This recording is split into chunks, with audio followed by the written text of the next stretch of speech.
Hello, my name is Dwayne, Spin FG Gamer. Siguro capture clips na rin. Yeah, so kung nakita niyo yung isang video ko, medyo nag-experiment ako or yung isang previous video ko na streaming na medyo kakaiba siya from my usual stream. It's because wala akong OBS. Hindi, as I mentioned earlier, nawalan ako ng yung computer na ginagamit ko is not functional anymore. Yung usual na ginagamit ko pang stream, which is yung OBS, hindi siya gumagana ngayon. So, I experimented with using another program called Camo Studio para sa iPad. Yung ginagamit kong Camo Studio sa iPad, so far, it's free so far. Hindi ko pa nakikita ko ng purpose kung may babayaran pa, pero titingnan ko muna as I'm still experimenting on it, but it kind of works. Kung nakita niyo sa aking video sa YouTube nung nag-stream ako, mayroong mga problems. Ang initial problem na nakita ko is audio. Isang audio source lang ang pwede niya tanggapin. So, ang nagtakuha niya is itong microphone. So, that is kind of good news naman kasi I need the microphone naman talaga in the first place. Hindi niya makuha yung audio ng game itself. So, I just let the game, yung sounds ng game, pinapatugtog ko lang para marinig sa microphone. Ang problem ko dito sa setup na to is rinig na rinig yung electric fan ko. So, since nakatapat sa akin ang electric fan, I think napipick up talaga ng microphone ng napakalakas. And kaya that really drowns out yung audio ng gameplay and yung boses ko. So, that is a problem.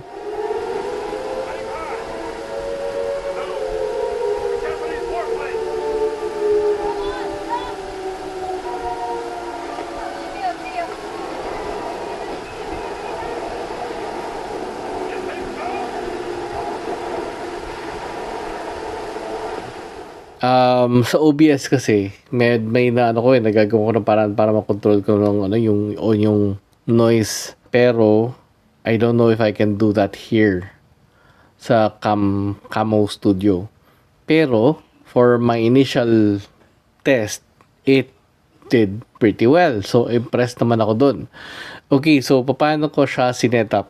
Wala akong video paano siya setup, pero I'll try to show what I can dito sa sa setup ko. Okay? Sige, dali ha. So, this is my setup. So, kung may nakita, ito yung aking TV ngayon. Ito yung iPad na gamit ko.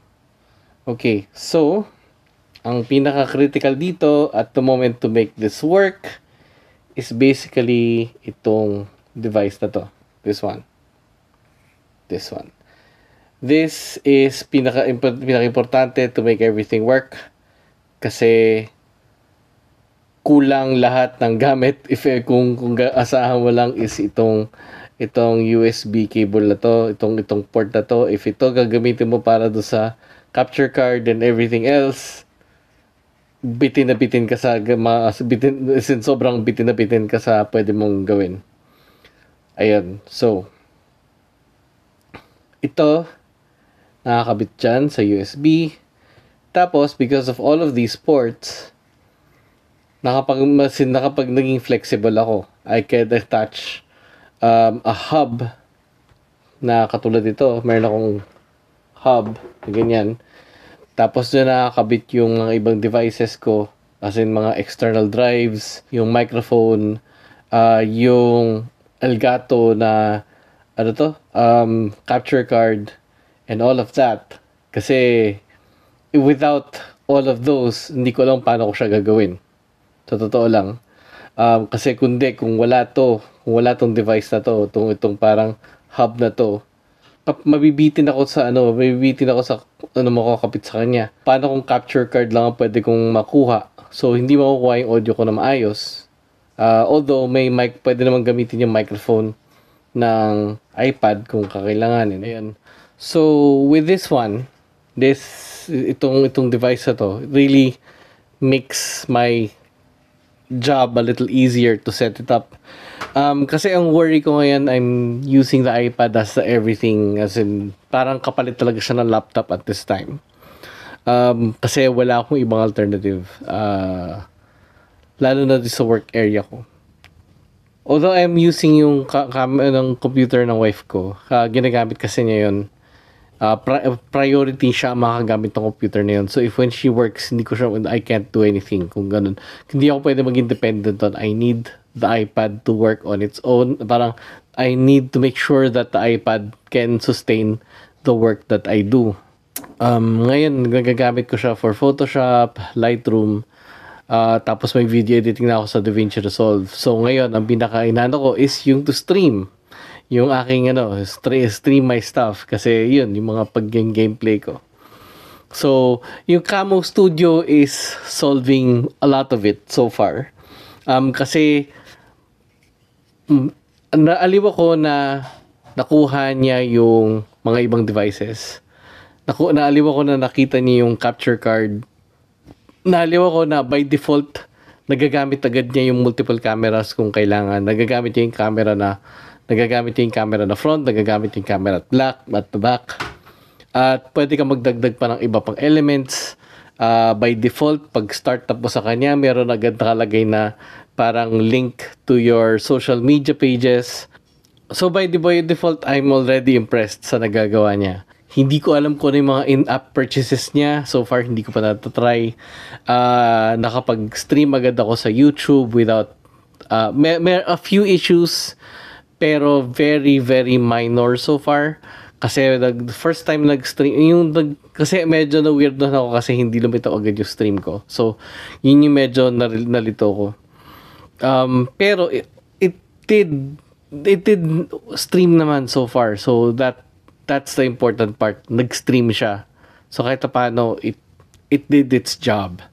So, nakagawa agad ako ng parang broadcast, details, tapos nag-publish and stream live. Pwede rin siya mag-record locally. Tapos may option ka, yun, pwede kaya siya mag 30 frames and 60 frames per second. Overall, yung Camo Studio, I was really, really impressed with what they can do. Limitations aside, it's still impressive sa point of view ko. Hindi lang siya kasing extensive as yung OBS, but it did its job na kailangan ko. Yun nga lang, wala lang akong mga filter to improve yung audio o yung ma-filter yung ingay, mga ganun. Pero the basic function na makapag-stream ako ng game ko with my face there, it's doing its job well. Yun nga lang, for now, medyo maingay talaga yung gameplay ko. That's how I'm gonna expect na ganun mga mangyayari na talaga for now. Unless there is a way na ma-override ko yung sound, parang palipat-lipat siya ng audio or something, I don't know yet. Pero overall, I am really, really impressed with how this works. First thing is, naaliw na ako na gumagana ang Elgato capture device or capture card sa iPad. So that alone, na-impressed na ako.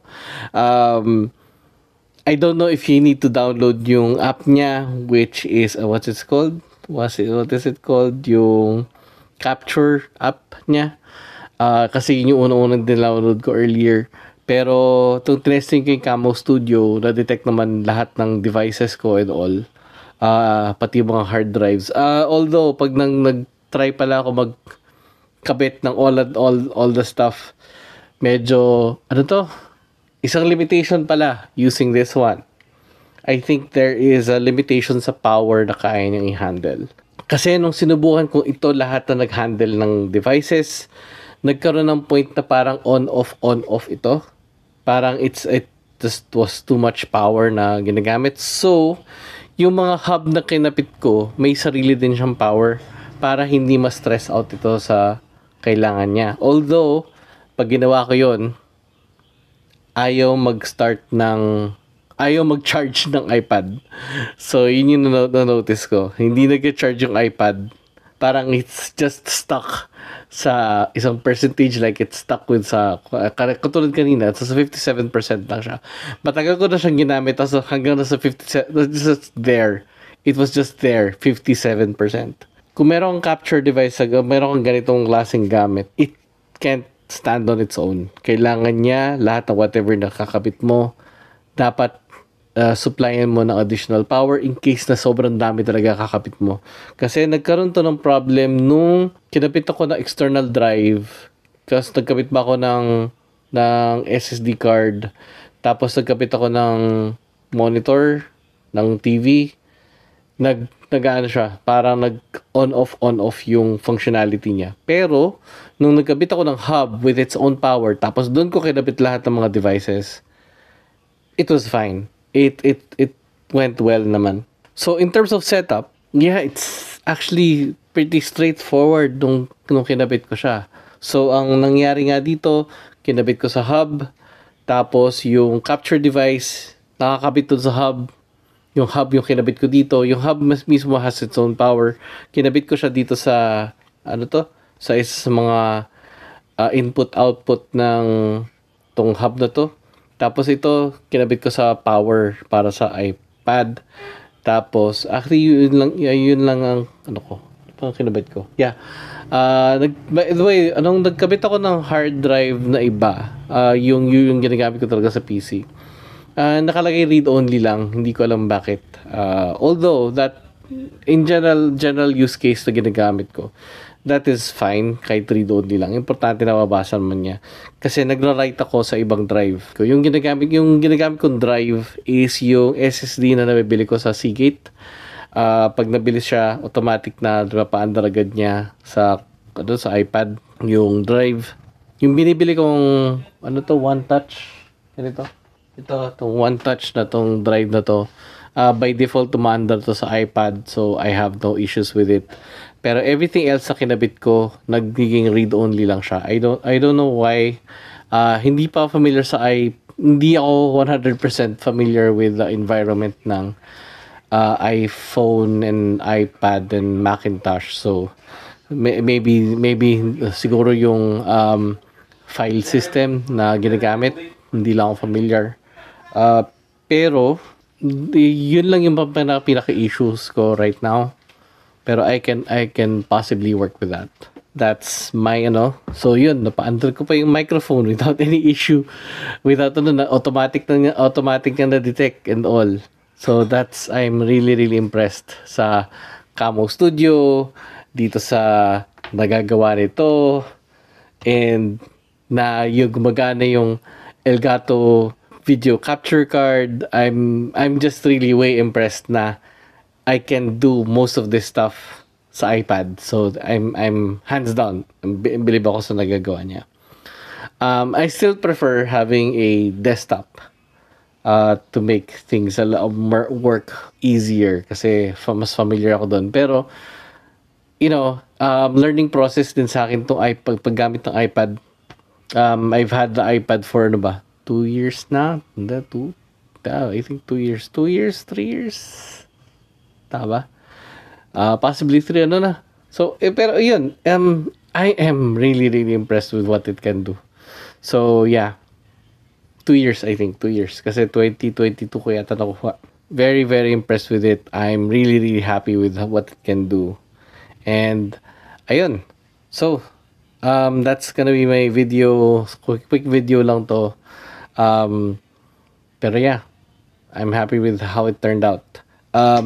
Ayusin ko pa yung setup. It's yung video ko nung it just was really a test to see if it works or not. Pero it turns out it works. Pero yeah, this is not gonna be my final setup. Ayusin ko pa yung setup ko. Pero hopefully I can improve on it and later on see how I can make it better. Pero for now, that's gonna be it. Yung program na gagamitin ko. And I still have to see the possible limitations niya and all. Pero other than that, I'm really impressed. Pero yun, so that's gonna be my